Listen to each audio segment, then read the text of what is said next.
Assalamualaikum warahmatullahi wabarakatuh. Bismillahirrahmanirrahim. Alhamdulillahi ala ni'matil iman wal islam. Ashhadu an la ilaha illallah wahdahu la syarikalah. Wa ashhadu anna sayyidana Muhammadan abduhu wa rasuluh la nabiyya ba'dah. Allahumma fasalli wa sallim ala sayyidina Muhammadin wa ala alihi wa ashabihi rasulillahi ajma'in, amma ba'du. Rabbi shrah li sadri wa yassir li amri wahlul 'uqdatam min lisani yafqahu qawli. Subhanaka la ilma lana illa ma 'allamtana innaka antal alimul hakim. La haula wa la quwwata illa billahil aliyil azim. Sahabatku, saudaraku, jamaah yang insya Allah semua kita dimuliakan Allah Subhanahu wa ta'ala. Marilah kita bersyukur pada Allah Subhanahu wa ta'ala. Allah masih panjangkan umur kita. Allah masih beri kita peluang untuk dapat menikmati hidup di dunia ini. Kita pun tak tahu sampai bila Allah izinkan kita menikmati hidup di dunia ini. Yang pasti suatu saat nanti dunia ini akan kita tinggalkan.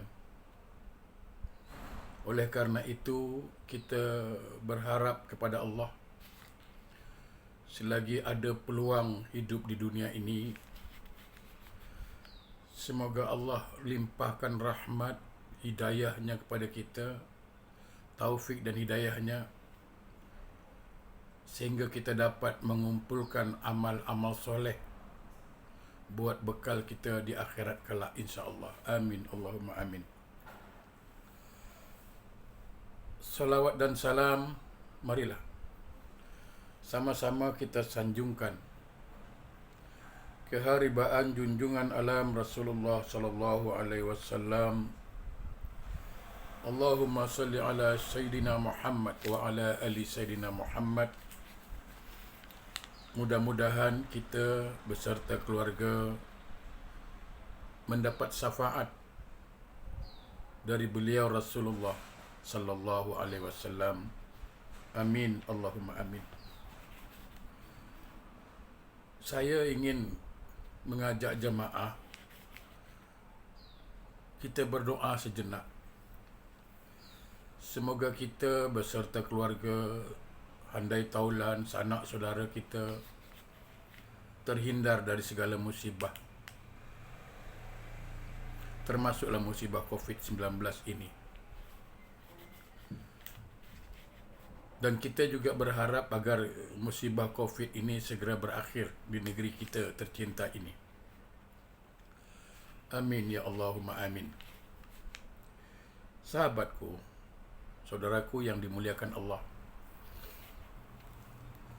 semakin banyak hari kita lewati,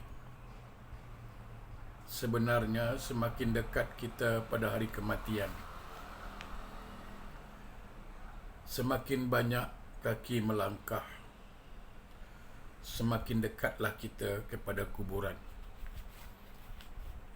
Allah Subhanahu wa ta'ala berfirman, kullu nafsin za'iqatul maut. Setiap yang bernyawa pasti mati.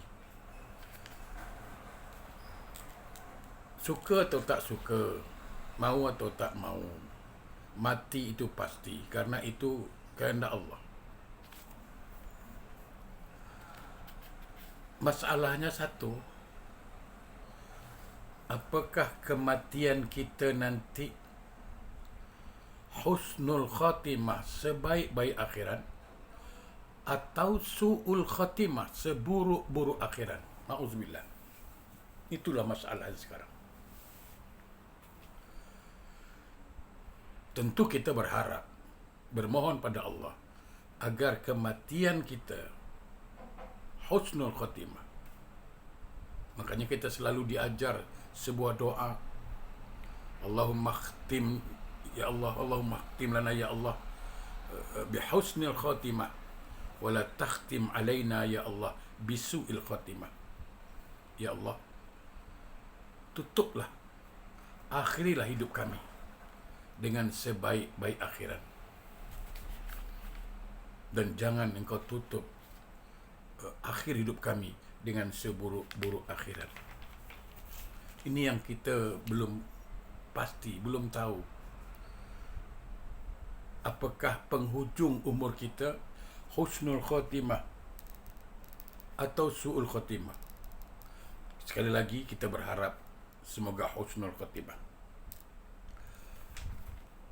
Diceritakan dari Yahya bin Mu'az Ar-Razi bahwa beliau berdoa, ya Allah, sesungguhnya yang paling menggembirakan saya adalah kemurahan-Mu.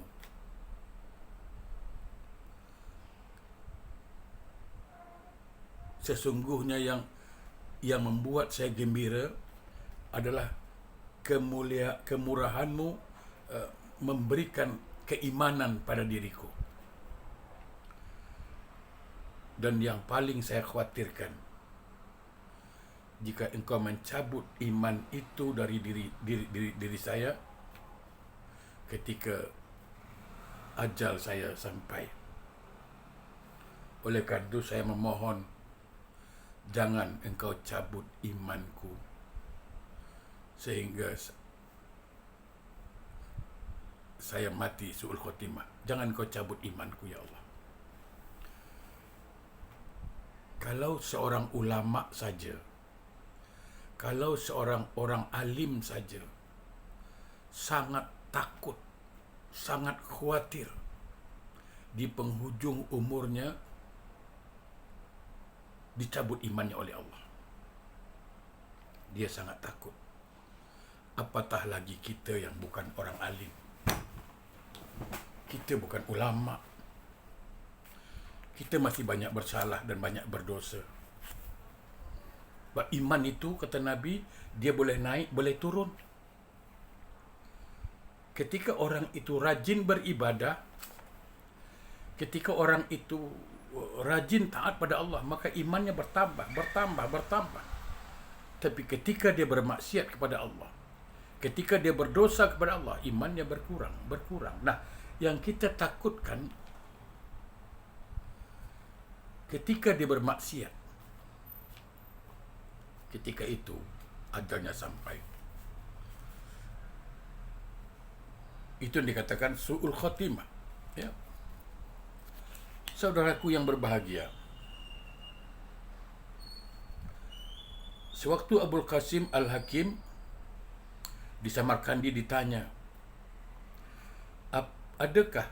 apakah ada perbuatan dosa yang dapat menyebabkan tercabutnya iman dari seseorang? Ini pertanyaan cukup indah. Pertanyaan cukup bagus untuk pengetahuan kita bersama. Apakah ada perbuatan dosa yang dapat menyebabkan iman kita tercabut? Maka Abul Qasim Al-Hakim menjawab, ada. Ada 3 macam dosa yang dapat menyebabkan tercabutnya iman. Hati-hati. Jamaah yang berbahagia, saya stop di sini dulu, menjelaskan tentang iman dulu. Iman itu abstrak. Dia tidak nampak.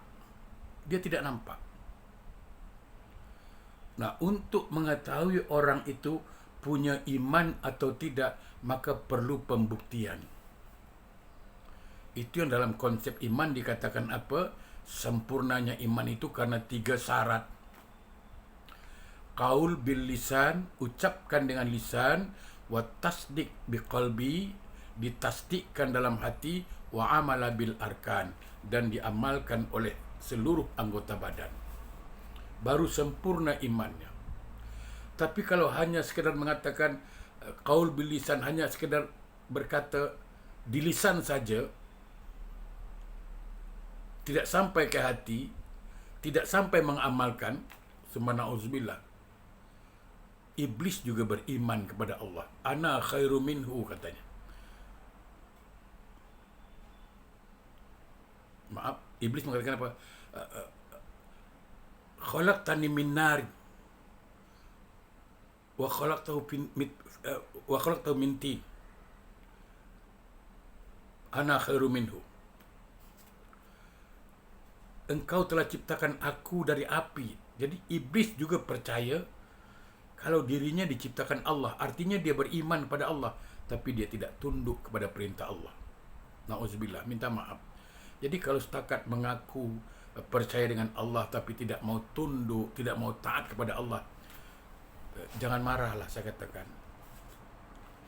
Jangan marah, minta maaf. Tak ada jauh beza dengan imannya iblis. Nah, satu contoh lagi, ada lampu.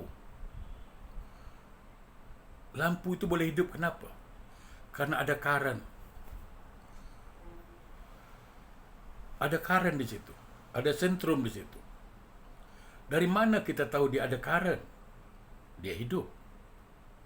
Hidup itulah, cahaya itulah yang membuktikan ada current di situ. Sama. Dari mana kita tahu orang itu beriman atau tidak? Hidup amalan. Hidup amalan yang diperintahkan Allah padanya.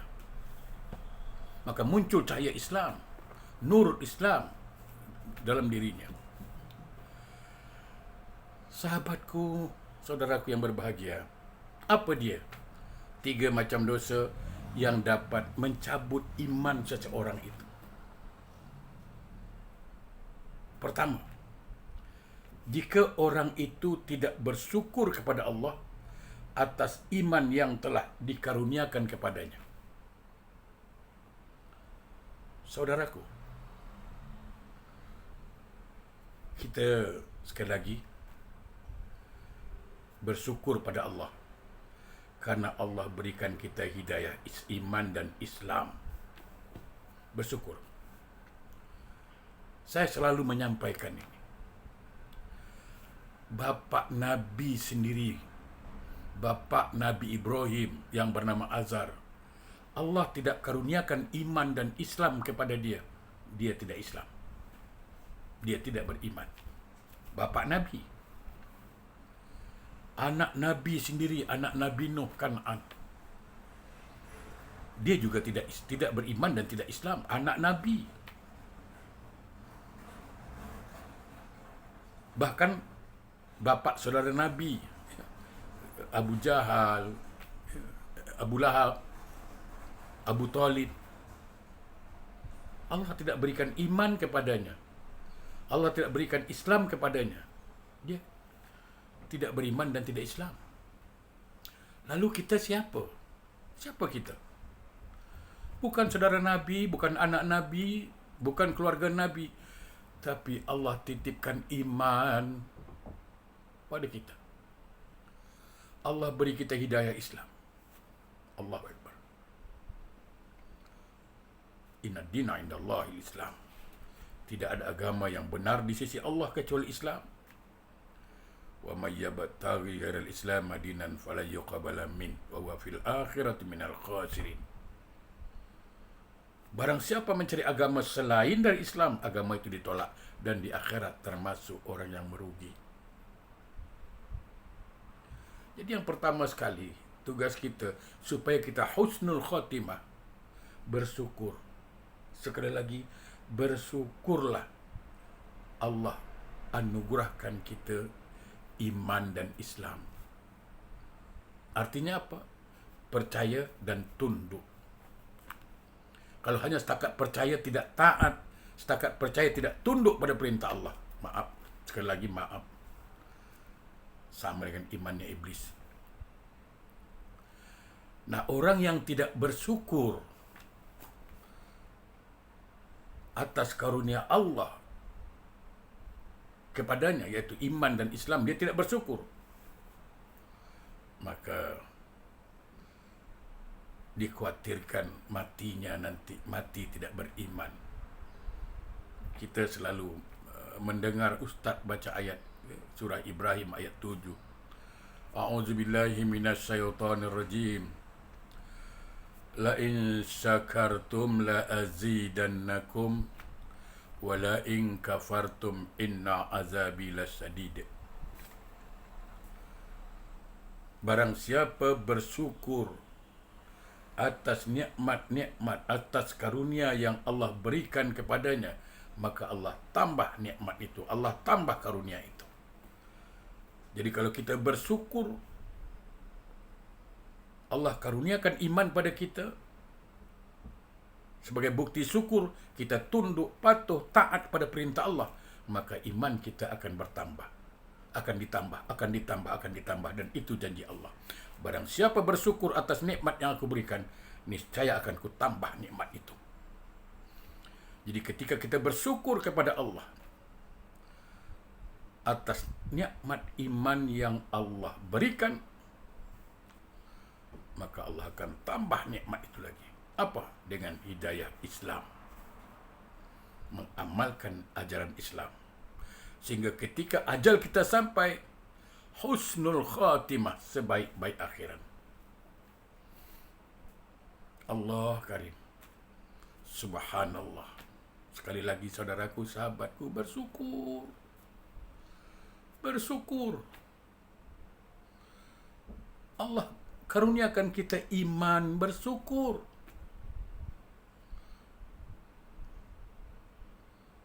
Jangan sampai kita engkari.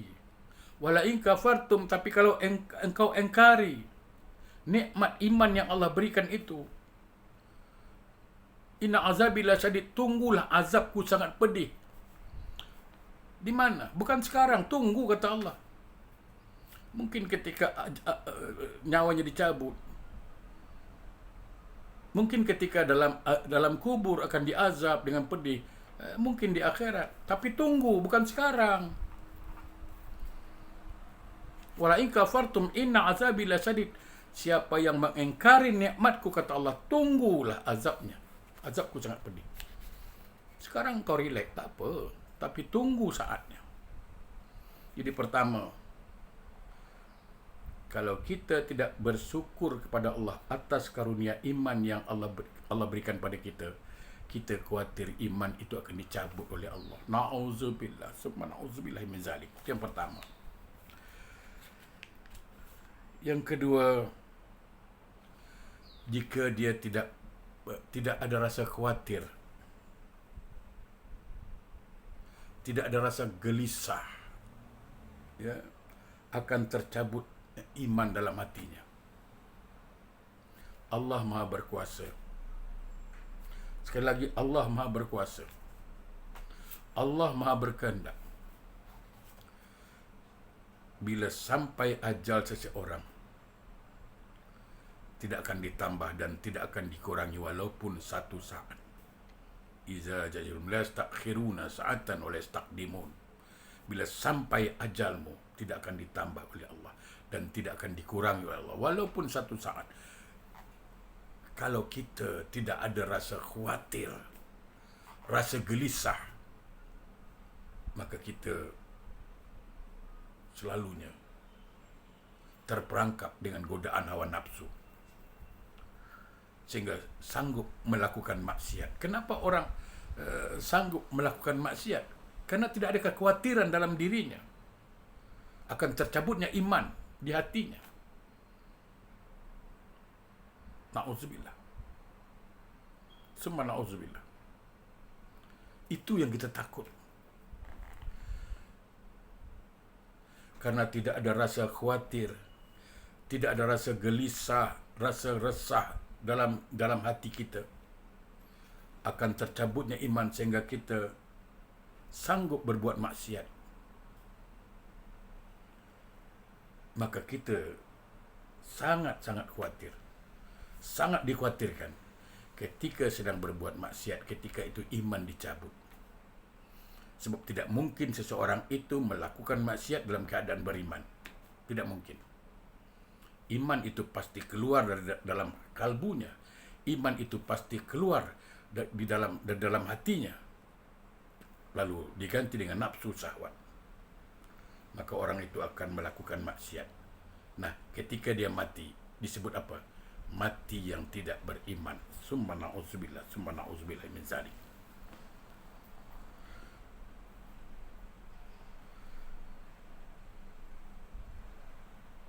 Jadi kita mesti ada rasa gelisah, mesti ada rasa khawatir.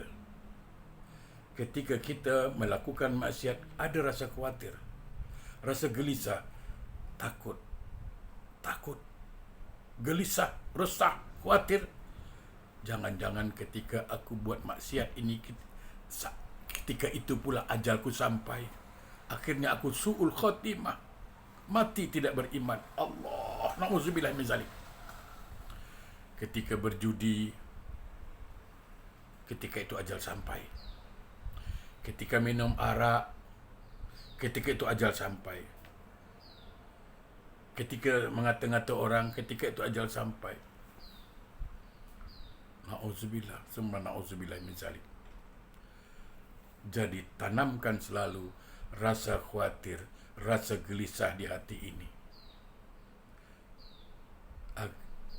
supaya kita berfikir untuk melakukan maksiat. Yang ketiga, iman itu boleh tercabut bila dia suka menganiaya sesama muslim, suka menyakiti orang Islam, orang muslim, cakap sedap mulut. Kadang dia bangga dah menyakitkan hati orang. Aku saja cakap begitu biar padan muka. Jangan. Kita khawatir, sekali lagi kita khawatir sedang mengumpat orang itu, sedang menzalimi orang itu. Ketika itu pula ajal sampai. Ingat saudaraku, ingat sahabatku, Nabi pernah bertanya pada sahabat, Atadrul mufallis, tahukah kamu siapakah orang yang bankrupt itu? Siapa orang yang muflis itu? Maka sahabat mengatakan, orang yang bankrupt, orang yang muflis itu adalah orang yang berdagang, tidak dapat untung, bankrupt, habis modal. Kata Nabi, bukan. Orang yang muflis, orang yang bankrupt itu ialah orang yang banyak amal solehnya, tapi banyak juga menyakiti hati orang lain. Sehingga di akhirat dia dituntut. Nah, di akhirat dituntut, mau bayar pakai apa? Pakai duit. Duit dah tak laku. Bayar dengan amal soleh. Saking banyaknya orang menuntut, sementara amal kita habis. Bila amal kita habis, orang masih menuntut, maka dosa orang itu kita yang pikul. Akhirnya, kita yang banyak amal soleh masuk ke neraka. Kenapa? Karena terlalu banyak menzalimi orang lain. Na'udzubillah min zalik. Jadi 3 perkara ini mesti kita hindarkan dalam kehidupan kita sehari-hari. Pertama, jangan kufuri nikmat Allah yang namanya iman, yang namanya Islam. Jangan engkau engkari. Kalau diengkari, inna azabi lasadid, tunggu azab Allah yang sangat pedih. Kalau diengkari, dikhawatirkan dicabut imannya. Na'udzubillah. Oleh karena itu, sahabatku, saudaraku, bersyukur. Bersyukur Allah berikan kita iman dan Islam. Bersyukur. Pelihara baik-baik. Yakinilah bahwa kematian pasti akan datang pada kita. Dan kita sama-sama berharap agar ketika kita meninggal dunia, husnul khatimah. Ini yang disebut kembali ke rahmatullah. Kembali dalam pelukan kasih dan sayang Allah. Tapi kalau kita ingkari iman itu macam mana? Kalau kita ingkari karunia iman yang Allah berikan pada kita, apakah betul kita kembali ke rahmatullah? Ini persoalan. Jadi sekali lagi, mari kita bersyukur kepada Allah dengan tunduk, patuh, taat terhadap perintah Allah. Supaya apa? Supaya kita meninggal dunia dalam keadaan iman. Itu yang dipesan Allah dalam Al-Quran yang selalu dibaca oleh khatib setiap Jumaat. A'udzubillahi minasyaitonirrajim. Ittaqullah ya ayyuhallazina amanu taqullah haqqa tuqatih wa la tamutunna illa wa antum muslimun. Wahai orang-orang beriman, takutlah kamu kepada Allah. Bertakwalah kamu kepada Allah dengan sebenar-benar takwa. Hanya orang yang memiliki iman yang mantap, iman yang kuat, iman yang teguh, dia akan mampu bertakwa. Jangan engkau mati.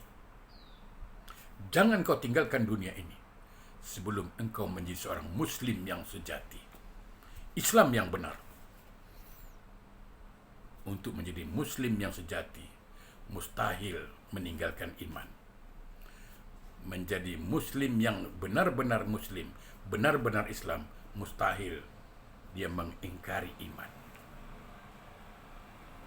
Yang kedua, tanamkan rasa gelisah, rasa resah, rasa kekhawatiran. Kalau aku buat maksiat, ketika itu ajal aku sampai, ketika itu mati datang kepadaku, Subhanallah min zalik, maka matiku dalam keadaan tercabut imanku. Su'ul khatimah. Tanamkan rasa gelisah itu. Tapi kalau kita selamba aja buat maksiat, macam pasti hidup lah, ada masih muda lagi lah, nanti taubat lah. Jangan. Tak ada yang tahu umur kita. Tak ada yang tahu. Yang ketiga, jangan suka berbuat aniaya pada orang. Jangan. Jangan suka menzalimi orang. Tapi jadilah manusia yang bermanfaat buat orang lain. Khairun nas yanfa'u linnas. Sebaik-baik manusia, manusia yang punya manfaat buat manusia lainnya.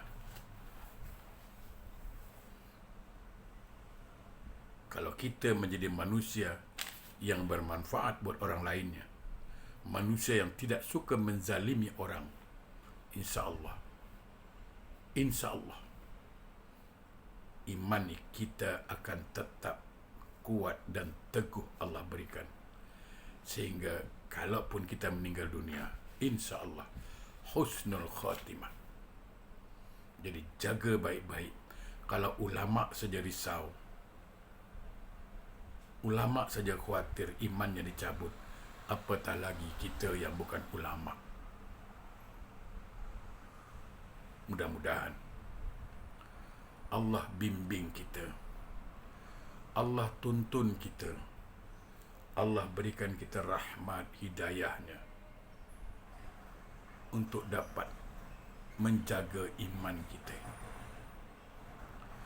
Allah tanamkan kebencian dalam hati kita terhadap maksiat, Sebaliknya Allah tanamkan rasa cinta kita kepada taat. Semoga Allah jadikan kita hamba yang pandai mensyukuri nikmat Allah. Dan semoga Allah selalu mengingatkan kita, menyadarkan kita akan kematian, supaya kita dapat mengumpulkan pundi-pundi amal soleh, insya-Allah. Yang benar datang dari Allah, yang salah dari saya. Mohon maaf atas segala kekurangannya. Terima kasih perhatiannya. Wassalamualaikum warahmatullahi wabarakatuh.